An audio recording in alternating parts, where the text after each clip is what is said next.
জয় রাধে, নিতাই গৌর, হরি বল। আজ আমরা ডিগ জেলায় পৌঁছে গেছি। আমরা পরিক্রমা, আমাদের পদযাত্রা ডিগ জেলাতে অবস্থান করেছে। তো আপনাদেরকে আমরা দর্শন করতে নিয়ে আসলাম ডিগ রাজমহল, তাই তো? ডিগ রাজমহলে যাব। এটা রাজস্থান পড়ছে, রাজস্থানের মধ্যে এটা আছে। তো আপনাদেরকে আস্তে আস্তে দেখাবো, চলুন। জয় রাধে। জয় রাধে।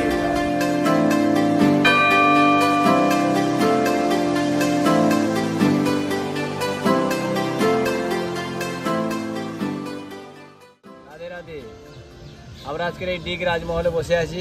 এখানটায় আমরা তিনজনে ঘুরতে এসেছি, খুব ভালো দর্শন করলাম। ভিতরে তো ক্যামেরায় তোলা নিষেধ আছে, তা আমরা বাইরের ভিডিওটা কিছু দর্শন করালাম।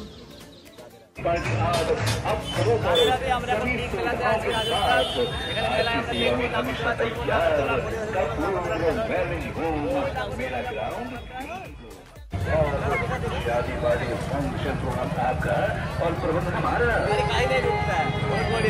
ऐसा ही होता है। দাদা, ও দাদা, কোনটা চলবে, এইটা না এইটা? এইটা